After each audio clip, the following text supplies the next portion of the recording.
اب باری ہے رکوع میں جانے کی۔ رکوع میں جانے کا طریقہ کیا ہے؟ اللہ اکبر کہتے ہوئے رفع الیدین کریں گے اور ہاتھ کاندھے تک یا کان تک جائے گا، اور ہم بالکل رکوع میں بڑے اطمینان سے رکوع میں جائیں گے۔ رکوع میں جب ہم جائیں تو ہماری یہ دونوں ہاتھ جو ہے بالکل گھٹنے پر مضبوط ہوں گے اور یہ ہاتھ سیدھا ہوگا۔ بعض بھائی بالکل ایسے جھک جاتے ہیں رکوع میں، بعض بھائیوں کو دیکھا ایسے رکوع کرتے ہوئے، نہیں۔ اللہ کے نبی صلی اللہ علیہ وسلم جب رکوع کرتے تو آپ کا یہ ہاتھ جو ہے کمان کی رسی کی طرح، کمان کے ڈوری کی طرح ٹائٹ ہوتا ہے اسے بالکل، اور یہ پیٹھ جو ہے ہماری بالکل سیدھی ہو اور سر پیٹھ کے برابر ہو، نہ بالکل ایسے ہو اور نہ ہی بالکل ایسے ہو، یہ بالکل برابر۔ رکوع میں جانے کے بعد رکوع کی جو معروف دعائیں ہیں ان میں سے کوئی بھی دعا کم از کم 3 مرتبہ، سبحان ربی العظیم، سبحان ربی العظیم، سبحان ربی العظیم۔ اب رکوع سے اٹھنے کی باری ہے۔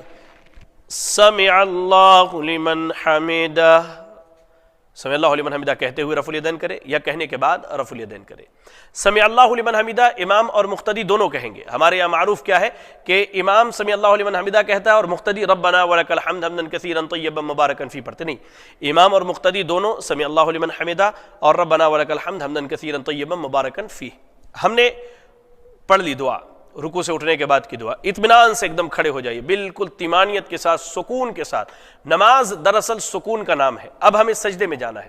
سجدے میں جاتے وقت پہلے ہاتھ رکھیں یا پہلے گھٹنے رکھیں، تو صحیح اور راجح قول کے مطابق اور دلائل کی مضبوطی کے اعتبار سے پہلے ہاتھ رکھنا ہے، اس کے بعد گھٹنوں کو رکھنا ہے۔ اب سجدے میں جانا ہے تو ہم رکوع سے اٹھ کے ہم رفع الیدین کے لیے اب سجدے میں جانا ہے تو کیا کہیں گے؟ اللہ اکبر کہتے ہوئے اب ہم سجدے میں جب ایسے گئے تو پہلے ہاتھ رکھا، پھر ہم نے پیر کو رکھا۔ اللہ کے نبی صلی اللہ علیہ وسلم کہتے ہیں مجھے حکم دیا گیا ہے 7 اعضاء پر سجدے کروں۔ 7 اعضاء میں ایک اعضاء چہرہ جس میں پیشانی اور ناک شامل ہے، پھر اس کے بعد یہ 2 ہاتھ، پھر یہ 2 گھٹنے اور پھر پیر پیچھے کے۔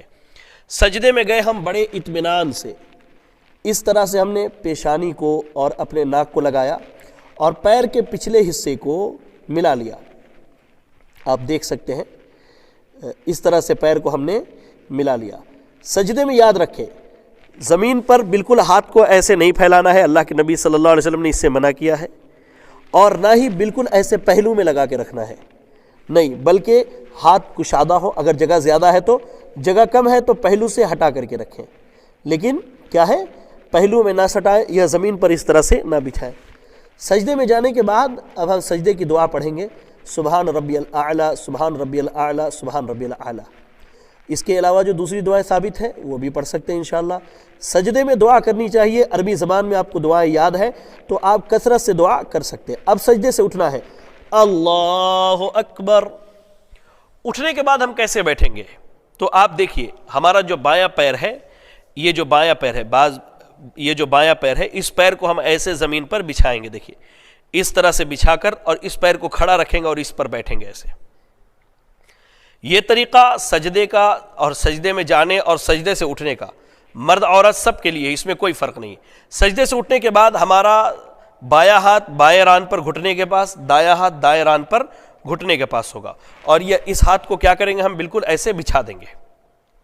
اب سجدے سے اٹھنے کے بعد جو دعائیں ثابت ہیں ان دعاؤں میں جیسے رب اغفر لی، رب اغفر لی، رب اغفر لی 3 مرتبہ پڑھیں، اطمینان سے بیٹھے، ایک دم سکون سے۔ دعا پڑھنے کے بعد پھر اللہ اکبر کہتے ہوئے سجدے میں جائیں، وہی اعمال کریں جو اس سے پہلے ہم نے سجدہ میں کیا ہے۔ اب پھر اٹھنا ہے۔ بعض بھائی کیا کرتے اٹھتے وقت اللہ اکبر اٹھ جاتے، نہیں، سنت کیا ہے، آپ سجدے سے جب اٹھے، چاہے وہ پہلا سجدہ ہو، دوسرا ہو، تیسرا یا چوتھی رکعت کا، تو اللہ اکبر اٹھ کر تھوڑی دیر بیٹھیں یہاں تک کہ تمام ہڈیاں اپنی جگہ پر آ جائیں۔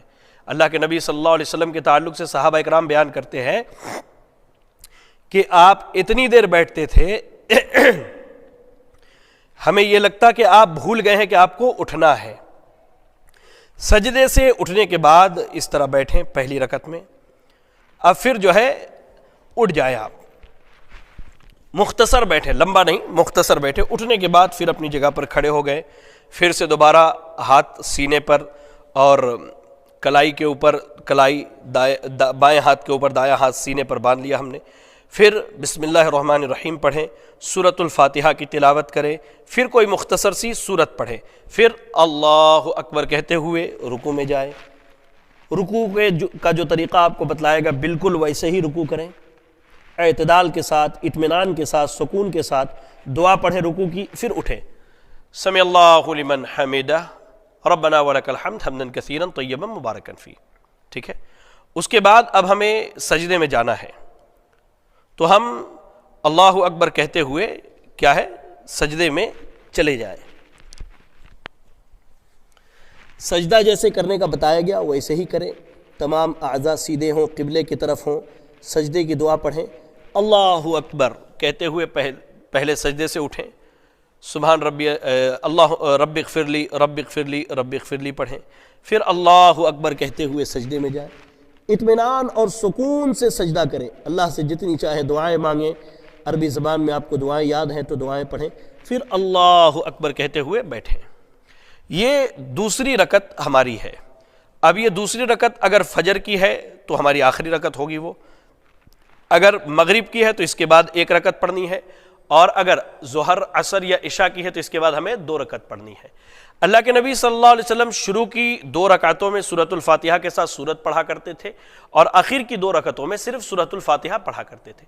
اگر یہ ہماری آخری رکعت ہے فجر کی، یا ہماری دوسری رکعت ہے مغرب کی، یا ظہر عصر یا عشاء کی، تو یاد رکھیں کہ پہلے تشہد میں اور آخری تشہد میں جب اللہ کے نبی صلی اللہ علیہ وسلم بیٹھتے تو بالکل آپ ایسے بیٹھتے، ہاتھ کو بچھا لیتے اس پر، اور آپ کا ہاتھ، یہ دایاں ہاتھ جو ہے اس طرح سے ہوتا، آپ ایسا ان 2 انگلیوں کو ایسے بند کرتے، اور انگوٹھا اور درمیان کی انگلی کو ایسے ملاتے، اور شہادت کی انگلی کھڑی رکھتے، تھوڑا سا اس کو ٹیڑھا کر لیتے ایسے۔ اب ہماری نگاہ جو سجدے کی جگہ پر تھی، اب وہ نگاہ چلی آئے گی انگلی پر، ایسے انگلی کو حرکت دینی ہے، کیسے؟ التحیات للہ والصلوات الطیبات السلام علیک ایہا النبی ورحمۃ اللہ وبرکاتہ، السلام علینا وعلی عباد اللہ الصالحین، اشہد ان لا الہ الا اللہ واشہد ان محمدا عبدہ ورسولہ۔ یہ بعض بھائی یہ کرتے ہیں کہ صرف اشہد ان لا الہ الا اللہ پر انگلی کو حرکت دیتے، پھر اس کو اشہد ان محمد رسول اللہ میں جھکا لیتے۔ تو میں نہیں سمجھتا کہ یہ کسی حدیث سے ثابت ہے، یہ سنت کا عمل ہے۔ سنت یہ ہے کہ مکمل تشہد میں، چاہے آپ پہلے تشہد میں ہو یا آخری تشہد میں ہو، انگلی کو حرکت دیتے رہے۔ اس کے بعد اگر آپ 3 یا 4 رکعت کی نماز پڑھ رہے ہیں تو یہ آپ کا پہلا تشہد ہے، تو آپ چاہے تو اس میں درود شریف بھی پڑھ سکتے ہیں، یا اشہد ان محمد رسول اللہ تک پڑھ کر کے اٹھ سکتے ہیں تکبیر کہہ کے۔ اور اگر 2 رکعت کی نماز ہے فجر کی تو مکمل دعائیں پڑھنی، جو انشاءاللہ میں آپ کو بتاؤں۔ اب آپ اٹھ گئے، اللہ اکبر۔ اب ہم تیسری رکعت کے لیے اٹھتے ہیں، چاہے وہ مغرب کی ہو یا عشاء ظہر یا عصر کی ہو، تو رفع الیدین کرنا ہے۔ عبداللہ ابن عباس رضی اللہ تعالیٰ عنہما کہتے ہیں کہ اللہ کے نبی صلی اللہ علیہ وسلم رفع الیدین کرتے اور پھر سے نیت باندھے۔ اب کیا ہے؟ اب سورۃ الفاتحہ بسم اللہ پڑھنا ہے، سورۃ الفاتحہ پڑھنی ہے، سری آواز میں خاموشی کے ساتھ ایسا پڑھیں کہ ہمارے زبان اور ہمارے چہرے سے لگے، یا ہماری داڑھی وغیرہ کے حرکت سے لگے کہ ہم پڑھ رہے ہیں، جیسے مثال کے طور پہ ایسے، اس طرح سے یہ سنت سے ثابت ہے۔ اس کے بعد اللہ اکبر کہہ کے ہم رکوع میں جائیں، سجدہ کریں۔ 3 رکعت کی نماز ہے تو بیٹھ جائے، آخری تشہد ہے۔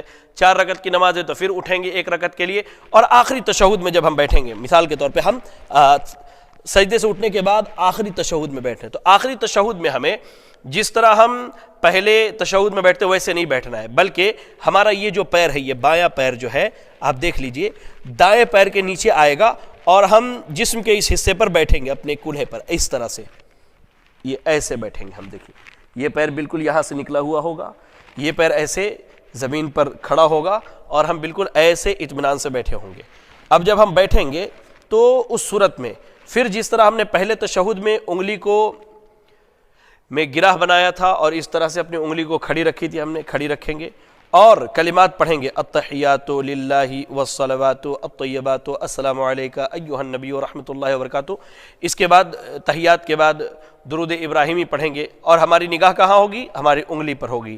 اللہم صلی علی محمد وعلی آل محمد کما صلیت علی ابراہیم وعلی آل ابراہیم انک حمید مجید، اللہم بارک علی محمد وعلی آل محمد کما بارکت علی ابراہیم وعلی آل ابراہیم انک حمید مجید۔ یہ ہو گیا۔ اس کے بعد بھی دعائیں ثابت ہیں، جیسے اللہم انی اعوذ بک من عذاب القبر واعوذ بک من فتنة المسیح الدجال واعوذ بک من فتنة المحیا والممات اللہم انی اعوذ بک من المأثم والمغرم اللہم انی ظلمت نفسی ظلما کثیرا لا یغفر الذنوب الا انت فاغفر لی مغفرة من عندک وارحمنی انک انت الغفور الرحیم۔ اگر اس کے بعد بھی دعائیں مانگنا چاہے تو دعا پڑھ سکتے ہیں، مثال کے طور پہ اللہم ربنا آتنا فی الدنیا حسنۃ وفی الآخرۃ حسنۃ وقنا عذاب النار، اور جو دیگر دعائیں ہیں، کیونکہ تشہد میں دعا قبول ہوتی ہے۔ اگر ساری دعاؤں سے فارغ ہو گئے تو دائیں طرف السلام علیکم ورحمۃ اللہ، بائیں طرف السلام علیکم ورحمۃ اللہ، یہ ہماری نماز کیا ہے؟ ہو گئی۔ اب امام ہے تو دائیں جانب سے ایسے گھوم کر کے مقتدیوں کی طرف چہرہ کر لے، یا بائیں جانب سے بھی گھوم سکتے ہیں۔ بعض بھائی نماز کے ختم ہوتے ہی اپنے سر پہ اس طرح ہاتھ رکھ کر کے کچھ کلمات پڑھتے ہیں، یہ سنت سے اور صحیح احادیث سے ثابت نہیں ہے۔ بعض بھائی کیا کرتے ہیں، نماز کے فوراً بعد دعا کے لیے ہاتھ اٹھا دیتے ہیں، یہ بھی سنت کے خلاف ہے۔ ہونا یہ چاہیے کہ نماز کے بعد کے جو اذکار ہیں، جیسے نماز ختم ہوتے ہی اللہ اکبر، استغفر اللہ استغفر اللہ استغفر اللہ 3 مرتبہ، اس کے بعد اللہم انت السلام ومنک السلام تبارکت یا ذا الجلال والاکرام، جو دعا ثابت ہے وہ مکمل دعائیں پڑھیں۔ آپ چاہیں تو فرض نماز کے بعد دعا کر سکتے ہیں، لیکن فرض نماز کے بعد اجتماعی دعا کا ثبوت نبی اکرم صلی اللہ علیہ وسلم سے نہیں ملتا ہے۔ انفرادی طور پر اگر دعا کریں تو آپ جتنی دیر چاہیں